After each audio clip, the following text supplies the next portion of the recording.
Welcome. I think that this will be one of the most important interviews that we do in quite some time. A lot of the talk about LIVGolf and the Aramco Series on the Ladies European Tour, and the conversation seems to be shifting to the wrong things, in my opinion, at this point. And that's why I'm really thrilled to welcome in our guest today, Lina AlHathloul.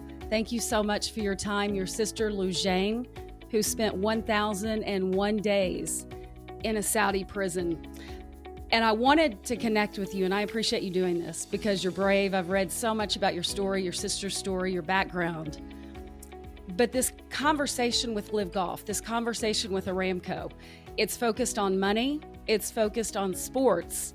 You bring a human aspect to it. And so I want to dive into your story. I want to start, though, because you grew up in Saudi.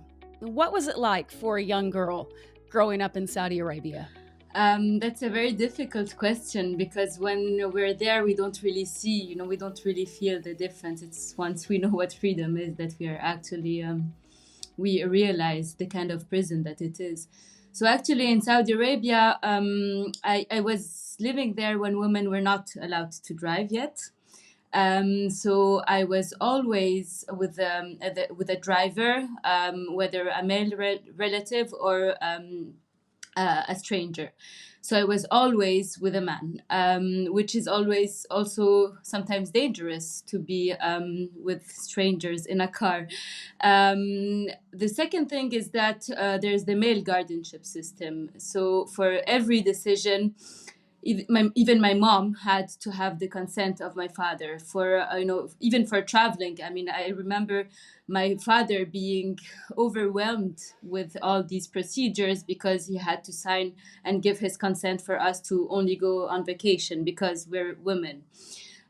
So yeah, the everything. I mean, I was very lucky, to be honest, to have this family where they would give their consent to everything. They would allow me to play sports. They would let me, have classes like children everywhere in the world. But I was seeing the unfortunate kids, women who were not as lucky as I was and weren't privileged as I was to have these kind of male relatives who were open enough to allow the women to swim, to go to classes, to even study.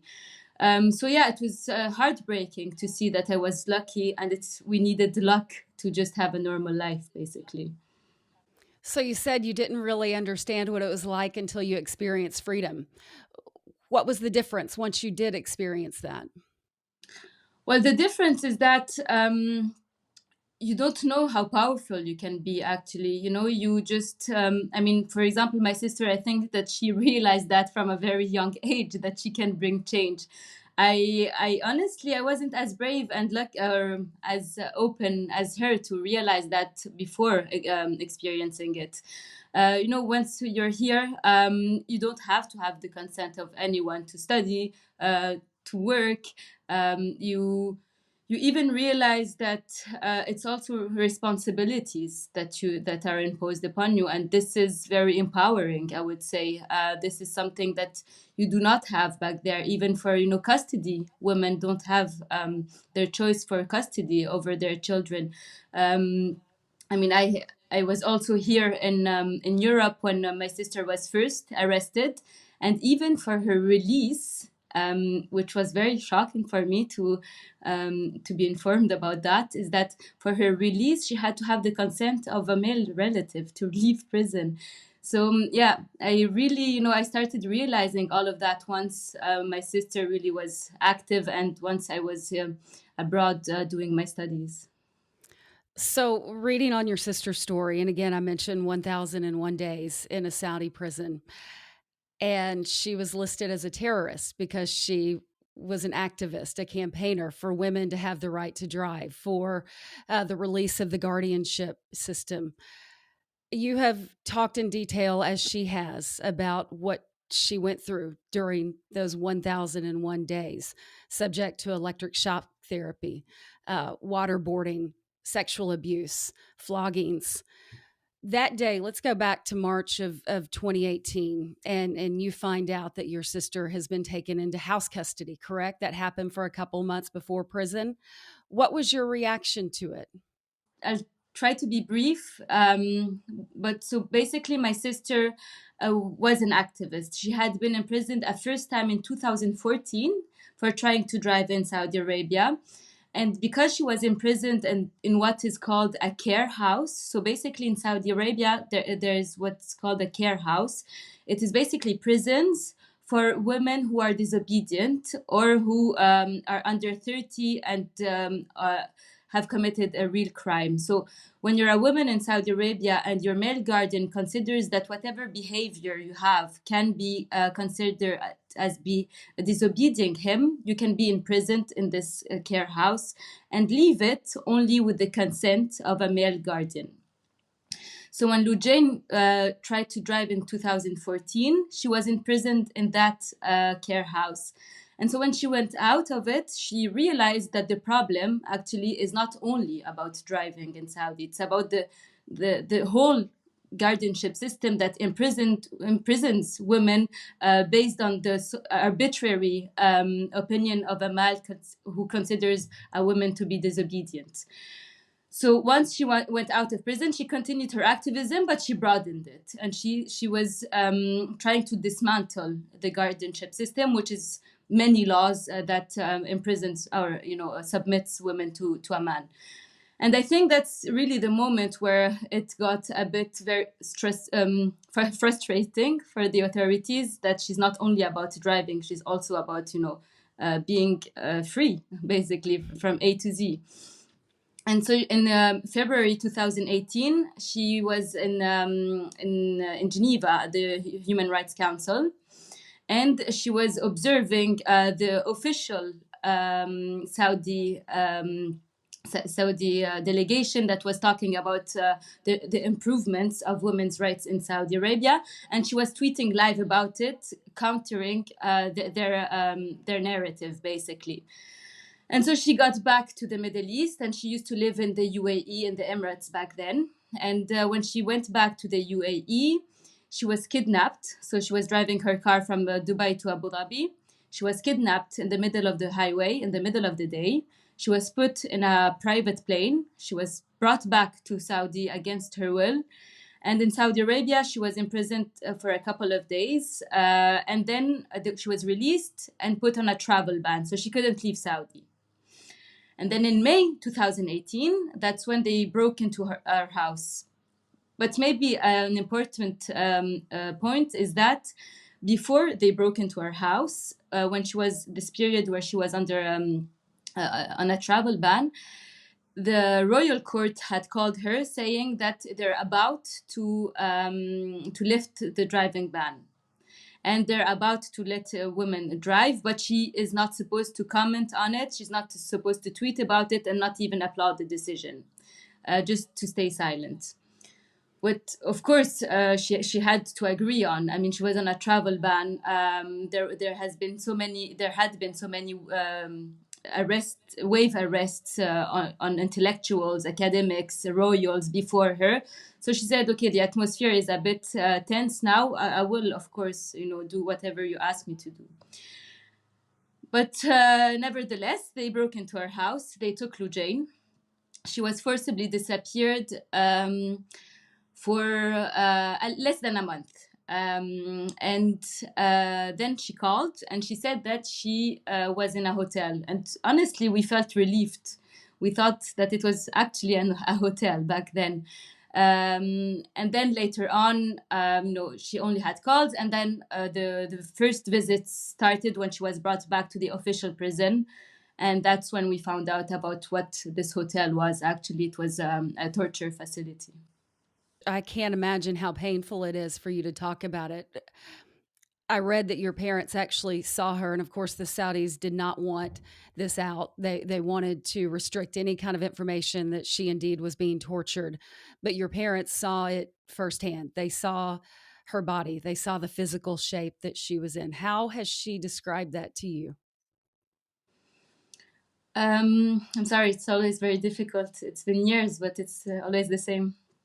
So basically, that torture facility, it's a hotel or a palace, and they would the men would be sitting on couches, with one detainee in the middle who would be on a chair. And of course, and the important also note is that one of the men who was imposing all this torture is the right-hand man of the crown prince, Saud al-Qahtani, who's also involved in the case of Khashoggi, in the killing of Khashoggi, and who's involved in also the Twitter spies. He's the one who had led the campaign to have spies in Twitter to arrest Saudis, basically. So he is really the core of the problem, and he's still very active, even though it's behind the scenes. But yes, so Loujain was sitting in the middle of this room, and they would come and sexually harass her. They would insult her, and then of course it gets more and more. They beat her, they electrocute her, they waterboarded her. And when the torture session was over, because the order, and that comes from, I think, Human Rights Watch, we read this later, the order was not to kill them. So when they were about to faint, they would stop and bring them back to their rooms. And at night, of course, they also were depriving Loujain and the others of sleep. They would come and just, scare them, make sure that they're really scared, just shaking them up, threatening them with another torture session. And yes, this was the case for approximately the 3 first months. How did her release come about? This is how did her release come about? So, I think it's also important to understand how Saudi authorities deal with activists now. So basically, when Loujain was arrested, there was a huge defamation campaign on social media and on Saudi outlets on paper, where her face and the other activists' face were stamped with traitor. And they were saying that they were traitors because they were communicating with enemy states. And at the very beginning, we didn't know what they meant. We didn't know, who they were referring to. But what we used to see on social media is that the bots or the accounts that are close to the government, they used to say that she was an agent of Qatar. And back then, Saudi and Qatar were not friends. They had a diplomatic crisis. And anyway, so okay, agent of Qatar, give us some evidence. Nothing came. And even MBS, the Crown Prince, when he had an interview with Bloomberg back in 2018, when they asked him what are the charges of Loujain, he said that she is an agent and that he has videos that he can show the day after the interview. Nothing came. And then a year later, the trial starts. And what we see that the charges, surprisingly, mention her contact with the UK, with the Netherlands, with the EU, with Amnesty International, with Human Rights Watch. So nothing about Qatar, nothing about a real enemy, nothing about Iran or whatever. And so we question ourselves, we say, okay, so this new reformer who is praised by the West actually considers them as enemies. And because we made that public, because the atmosphere of fear makes it that no one talks in Saudi Arabia anymore. No one had dared even to say that their relative was imprisoned. And when we decided to publish the charges, to say, look, this is what Loujain is accused of. She's literally accused of her activism. I think there has been some diplomatic, advocacy, and UK was removed. So they left Loujain being a traitor because she's in contact with the EU and the Netherlands, and Amnesty, of course, and Human Rights Watch, and also because she was at the UN, at the Human Rights Council of the UN. So these are the charges. And I mean, we have posted everything on our website. Everything is translated. So for whoever is interested, the website is loujainalhathloul.org. and there's a page that has all the trial. So the Loujain's defense is to say that all the charges that she's accused of, nothing is a crime based on even Saudi law, on international law, and also in Saudi law. But she was still condemned, sentenced to 5 years and 8 months, but with a probation.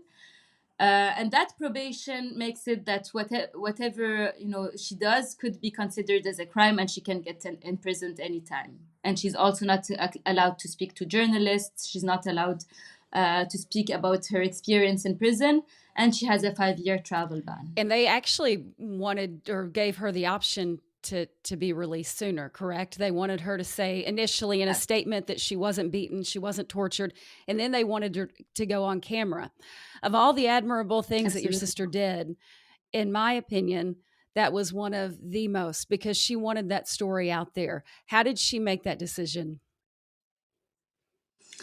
I mean, Loujain is someone who's really selfless. Everything she does it for the generations to come. She never really thinks about herself first. And I think that when she decided not to do this and to deny the torture she has been subjected to, she thought about the other activists as well, because if she denies it, then they will make it a denial for everyone, and they can continue with other people, arrest them, torture them, and whenever if they complain about it, they will have Loujain as an evidence to say, no, look, she denied it, so you're all liars. So I think it was about the others and making sure that it cannot be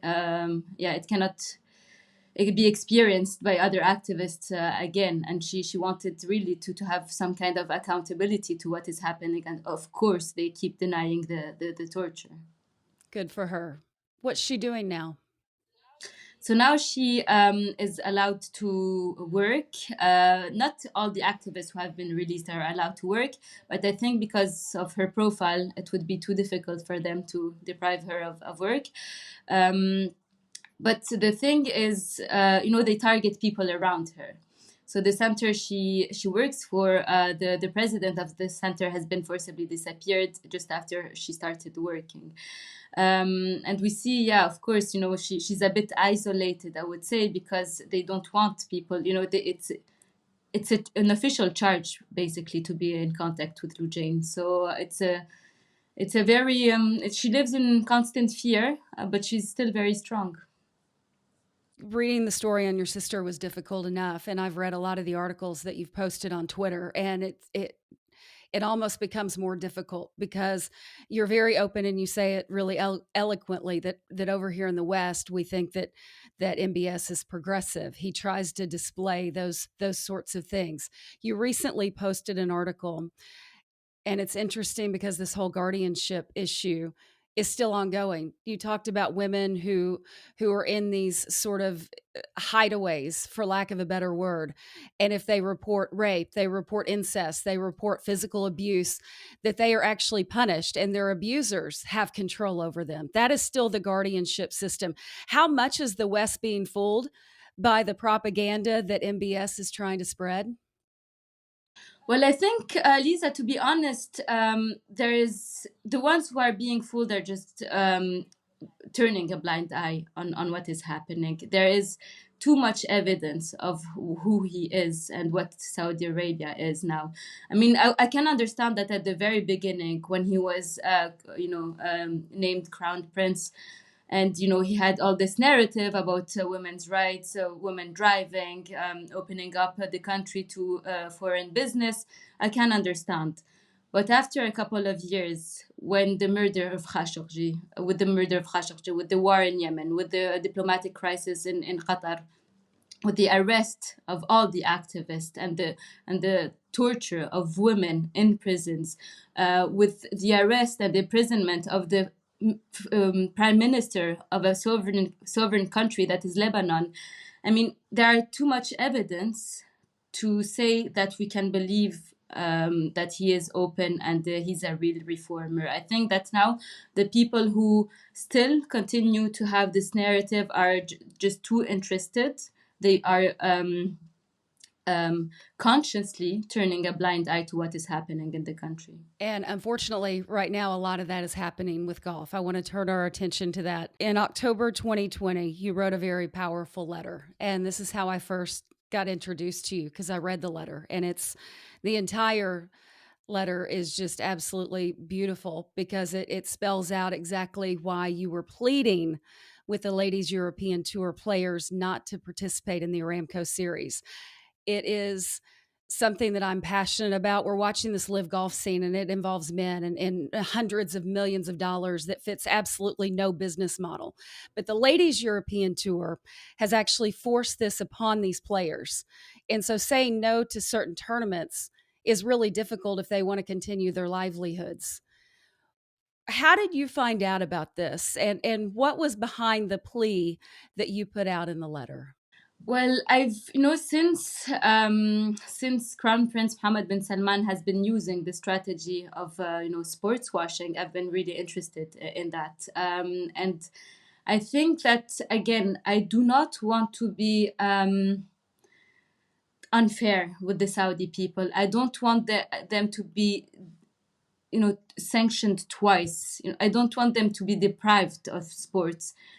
What I'm saying is that the crown prince is using public figures to continue and to hide his repression inside of the country. The very evidence of that is that no one who is going to Saudi Arabia can say anything about what they know in the country. So this is the very evidence of them being used as a window dressing of what is happening inside of the country. Just to be clear, so Crown Prince Mohammed bin Salman comes. He does a coup against, I'm sorry to be political, but it is a bit. So he does a coup against, the one who was supposed to be crown prince. He imprisons all the people from the royal family who are not accepting him. And to gain legitimacy, because he doesn't have any within the royal family and within the Saudi people who didn't choose him, he needs the Western world to accept him. And he knows how to get the Western world to accept him is by having this narrative of accepting women, not accepting women, but reforming the laws for women and opening the country to concerts and sports. And concerts and sports is the very topic, or the very field by which he can show himself as a reformer. And this is why I think that whoever is involved in sports, Western people who are involved in sports in Saudi Arabia, either they go and they speak about what is going on, because they know that, just for them to see, if they see one person criticizing the crown prince or whatever is happening, if they see one person even naming my sister, it's impossible. We are in an absolute police state where people have been silenced, where no one speaks, and whoever speaks is imprisoned and disappeared. So this idea of Saudi Arabia opening up because there is sports, it's not true. It is true that women now can play more sports, but it doesn't mean that they're more free. Whoever their male guardian is can do whatever he was doing before MBS, and even worse than this is that whoever speaks is imprisoned. So for us, having these kind of tournaments in Saudi Arabia not only hides the abuses, but it enables them, because it allows MBS to be even more powerful and show himself as a reformer and the man of the situation who is changing things. This is why my message was clear. There is a responsibility, because these violations are enabled with sports, with concerts, with social reforms. One thing that is difficult for me, and listening to your story, reading about your sister's story, makes it even more difficult. I've been talking about this whole topic, and I expect that it will get worse. And this is why I wanted to have you on. I hope that players hear this, especially the female players. There are women on the LPGA tour who wear a Golf Saudi logo.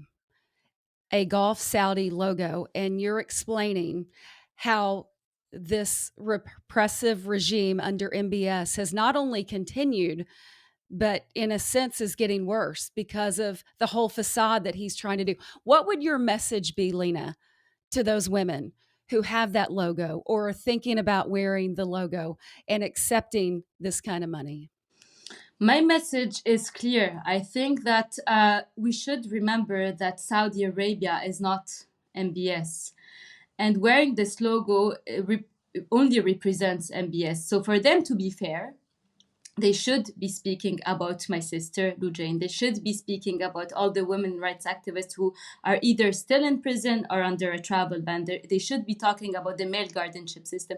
They should be talking about these care homes. Otherwise, what they're being used, and I know they do not like to hear this, but they are being complicit to what is happening. They are enabling this repression. So just to be fair with them and constant with their message, because I guess that they wear this in solidarity. You know, they think that, I think most of them think that maybe they're doing a good thing, that, you know, they're maybe trying to make the country improve, that they're bridging, that they're linking continents, and you know that sports is a door to more solidarity, to improvements.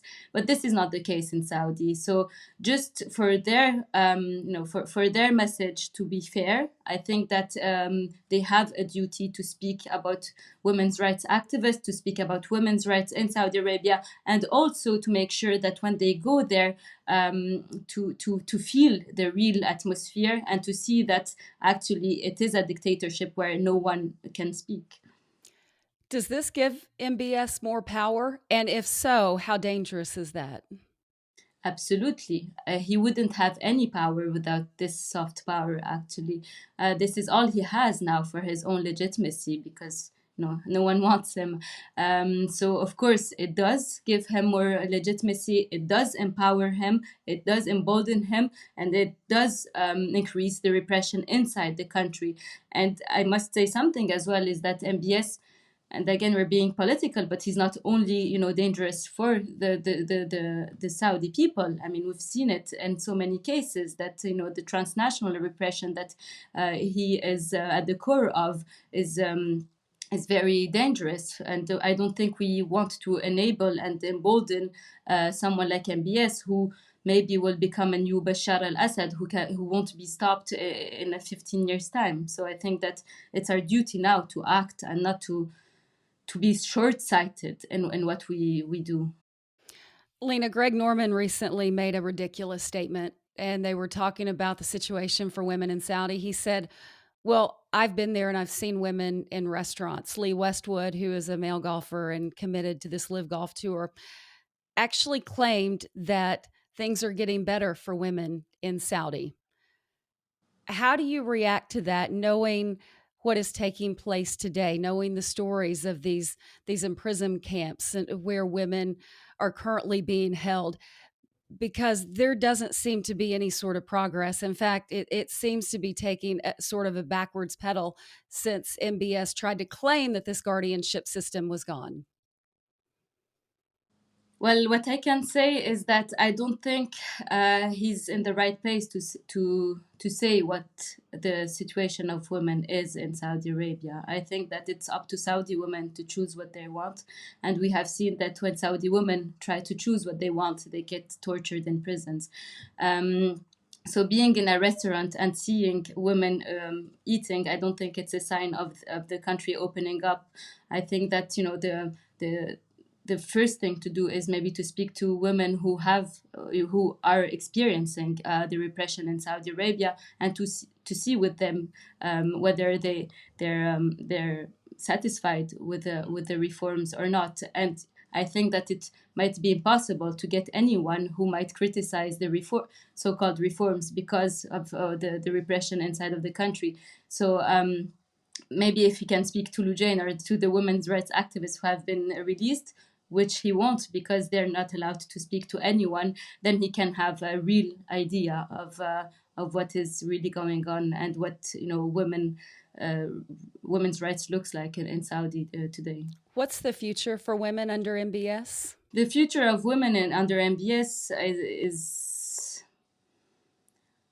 if they applaud him and if they don't say that they don't agree with what is going on, they might be okay. But if someone as brave as Loujain speaks, then the future would be torture and maybe death sometimes. I want to finish with these last couple of questions. How concerned are you for your sister, not just now, but looking ahead? She seems to be a born activist. She seems to be outspoken in the most wonderful way. Obviously, there still has to be concern for you and your family. Absolutely, absolutely. You know, Lisa, the travel ban. I mean, which country sanctions you with a travel ban where you cannot leave the country? Usually, they just want you to leave the country. They don't want you to come back. It's because they know that it's hell inside of the country. They know that keeping you inside is a kind of torture. So of course, I'm super concerned for my sister. You know, she has been harassed and intimidated in an unprecedented level since her release. Even, you know, she has been targeted with Pegasus. Her phone is always hacked. They want to show her that, you know, she is being followed, that whatever she does, she will get imprisoned. And again, whenever MBS is empowered or re-empowered or rehabilitated, she most probably will be in prison. No, it's because there has been international pressure that he had to concede this. At least once, you know, he will be if he ever gets rehabilitated, the fate of Loujain will be the one of 2018. I have no doubt of that. What about your own safety? Do you ever worry about speaking out, or do you worry about you speaking out and any impact that it might have on Loujain? One thing I'm sure of is that if I speaking out will always save Loujain, because it's silence now has been the norm, and you know, without me speaking, people would believe MBS instead. So I don't have this luxury of choosing. If I fear for my safety, to be honest, I live in Belgium. I'm in Europe. I'm quite okay, but what we've seen recently with the transnational repression, with, you know, the Tiger Squad that they've sent to Canada trying to kidnap dissidents, I think that we're not safe anywhere, especially if, you know, allies or governments are not as loud or as vocal as they should be against MBS's violations. So I would say I'm safe, but we never know. Lina, I hope that you keep speaking out, and I hope that at one point your sister gets to speak louder, because the world needs voices like yours. We need voices like hers, and I suspect that all of this whitewashing and sportswashing with MBS is just beginning, unfortunately. I hope that the golf world wakes up, because it has been a difficult thing to watch. But your letter, again, I want to keep sharing it, especially in the golf world and especially with the females in the sport, because it's powerful and it matters and it shows what's important. Lina, thank you so much for your time and for joining us. And it really is an honor to have met you. Thank you so much, Lisa. Thank you for having me.